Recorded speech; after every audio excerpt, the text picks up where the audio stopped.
کہ اللہ تعالیٰ فرماتا ہے کہ تم کو شیطان فتنے میں نہ ڈال دے، تمہارے ماں اور باپ کو اس نے جنت سے نکلوایا ہے. کما اخرج ابویکم من الجنت ینزع عنہما لباسہما، ان دونوں کے لباس اتروا دیا. لیریہما سوآتہما، اب بھی اللہ فرماتا انہ یراکم ہوا وقبیلہ من حیث لا ترونہم، وہ اور اس کی پوری ذریت تم کو دیکھتی ہے. وہ ننگا دیکھنا پسند کرتا ہے، ہر آدمی کو ننگا دیکھنا شیطان پسند کرتا ہے. حتیٰ کہ حدیث پاک میں موجود ہے کہ جب کوئی طہارت خانے میں جاتا ہے بیت الخلاء میں استنجا کے لیے، تو شیطان اس کے نازک مقامات سے کھیلتا ہے، اس کے پرسنل پارٹ سے کھیلتا ہے. اسی لیے دروازے پہ قدم رکھنے سے پہلے ہی دعا میرے آقا نے سکھائی، اللہم انی اعوذ بک من الخبث والخبائث، اے اللہ میں تیری پناہ مانگتا ہوں. خبث کہتے ہیں مرد شیطانوں کو، خبائث یہ جمع ہے عورتیں جو شیطان ہیں. یہ فرمایا گیا کہ مرد جو شیطان ہے اور شیطانوں میں جو عورتیں ہیں، تو عورت شیطان ہماری عورت شیطان مردوں سے کھیلتی ہے اور مرد شیطان عورتوں کو گمراہ کرتا ہے. تو وہ ننگا دیکھنا پسند کرتا ہے، بغیر لباس کے دیکھنا اسے پسند ہے. بلکہ یہ بھی کہا گیا ہے، بزرگوں نے فرمایا کہ تم لباس تبدیل بھی کرتے ہو تو اتنی دیر تمہارے بدن کو دیکھ کر وہ رقص کرتا ہے، ناچتا ہے خوشی میں، اسے ننگا دیکھنا پسند ہے. اسی لیے بزرگوں نے ہمیشہ اپنے ستر کی بہت حفاظت فرمائی. آج کیا شیطان کے پجاریوں نے ننگا کرنے والا فیشن نہیں لایا؟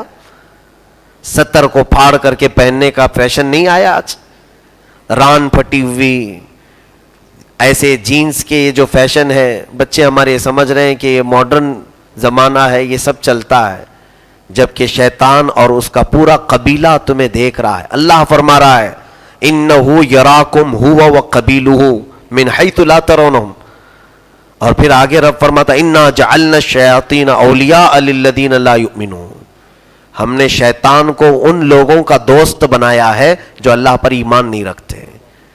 تو شیطان کو خوش کرنے والے ہر وہ کام کیے جاتے ہیں. آج جو کر رہا ہے اس طرح، میں سمجھتا ہوں اس کے پاس اللہ کا پر ایمان نہیں ہے. تم اپنا ستر دکھا کر کسے خوش کرنا چاہتے ہو؟ اللہ کو، رب تبارک و تعالیٰ کو؟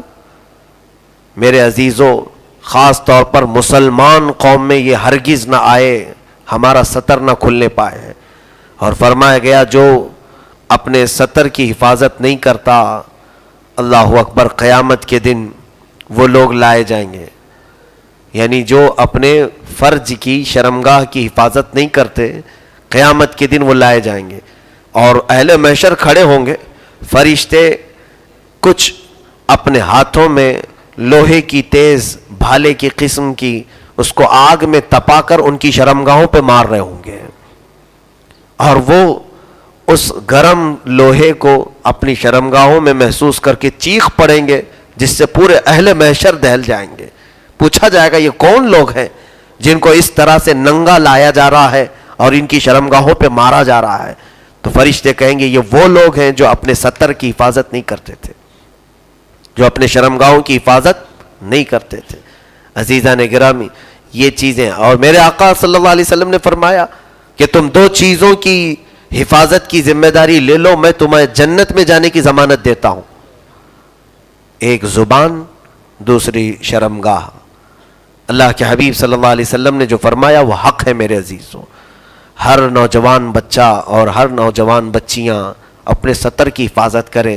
شیطان تمہیں کھلا دیکھنا پسند کرتا ہے. اس نے ہمارے ماں باپ آدم علیہ السلام اور حضرت بی بی حوا کے لباس اتروائے، تو پھر ہم سب سے کیا نہیں کروائے گا؟ آج جو فیشن کے نام پر ٹیلی ویژن پر تھرک رہے ہیں، ناچ رہے ہیں، یہ مت سمجھنا کہ یہ ایکٹر ہیں، ایکٹریس ہیں، یہ سب شیطان کے پجاری ہیں. ان کی شکل میں شیطان ہو سکتا ہے، شیطان خوبصورت بن کے آتا ہے، کبھی عورت کبھی مرد، تو وہ ننگا ہو کر کے تمہیں دکھائے گا تاکہ تم اس کو فالو کرو اور تم بھی ویسے ننگے بننے کی کوشش کرو. یہی ہو رہا ہے. بچے مارکیٹ میں جا کر وہ کپڑا پوچھتے ہیں جو کسی فلم والے نے پہنا ہو. تمہیں معلوم ہی نہیں ہے وہ ہے کون؟ شیطان جو پہنا وہ پہننا پسند کرتے ہو. پھر یاد رکھو قیامت کے دن جو شیطان کے ساتھ اور اس کے ماننے والوں کے ساتھ سلوک ہوگا تمہارے ساتھ بھی وہی سلوک ہوگا. پھر رب ذوالجلال کی طرف سے تمہارے لیے نہ نظر رحمت ہوگی نہ مولا تعالیٰ تم سے کلام فرمائے گا. تو یہ آیات بینات ہمیں اخلاق سکھاتی ہیں، آداب سکھاتی ہیں، جینے کے طریقے اور اسلوب سکھاتے ہیں. اسی طرح 9ویں پارے میں اللہ تعالیٰ نے عذابات کا ذکر فرمایا ہے. بنی اسرائیل پر جو عذابات آئے تھے 5 قسم کے عذابات کا ذکر فرمایا.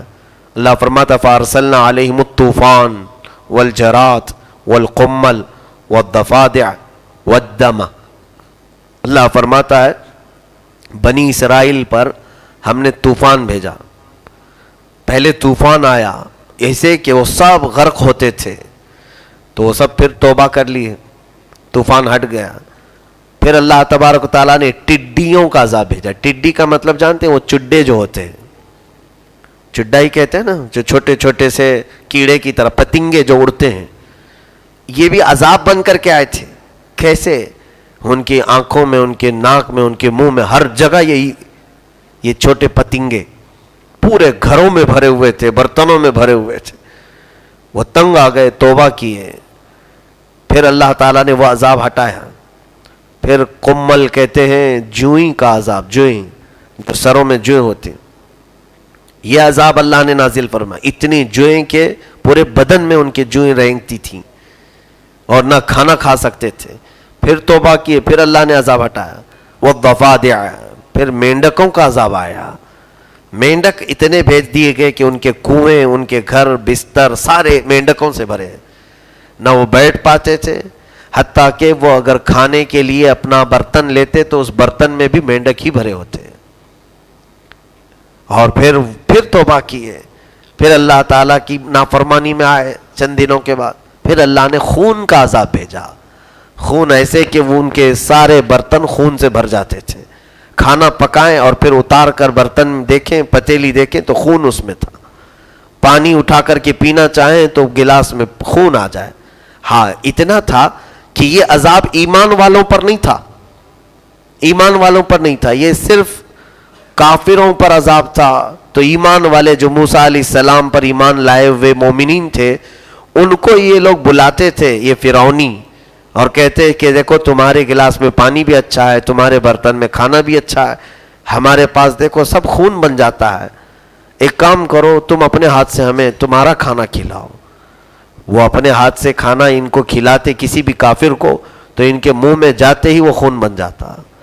حتیٰ کہ وہ پانی اپنے منہ میں لے کر یہاں تک انہوں نے آس لگائی کہ تم کلی کر دو ہمارے منہ میں، تم پیتے ہو تو تمہارے منہ میں پانی ہی رہتا ہے.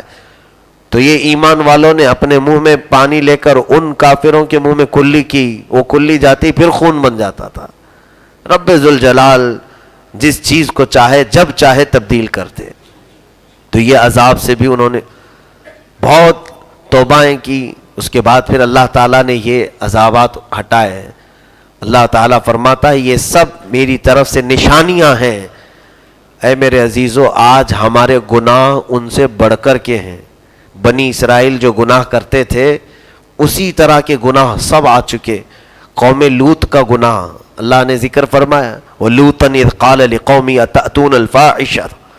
حضرت لوط علیہ السلام ایک نبی، ان کی قوم گیزم میں مصروف تھی. مرد کا مرد سے شہوت پورے کرنا، یہ ہومو سیکسولیٹی، اس سے پہلے کسی قوم نے یہ گناہ نہیں کیا تھا اور اللہ نے اس قوم کو تباہ و برباد کیا. ایسے عذاب آیا کہ اس بستی کا نشان تک نہیں باقی ہے پوری طرح سے. بلکہ ان کو کئی طرح کے عذاب آئے تھے. پہلے ان پر پتھر برستے تھے نوکیلے تو ان کے بھیجے پھٹ کر کے باہر نکل جاتے تھے. پھر ان پر آگ بھی آئی. پھر اس کے بعد اس بستی کو اٹھا کر کے پلٹ دیا گیا. تو یہ قوم لوط پر عذاب آیا، اس کا بھی ذکر ہے. اللہ تبارک و تعالیٰ نے آج جو ہم نے آیتیں تلاوت کی اس میں وہ سارے گناہ آج ہیں یا نہیں ہیں. آج LGBT کمیونٹی یہ پورے جگہ پر حقوق مانگ رہے ہیں. ارے ہمارے ہاں تو پارلیمنٹ میں ابھی مرد سے مرد کا نکاح کرنا ایک قانون بنایا جا رہا ہے.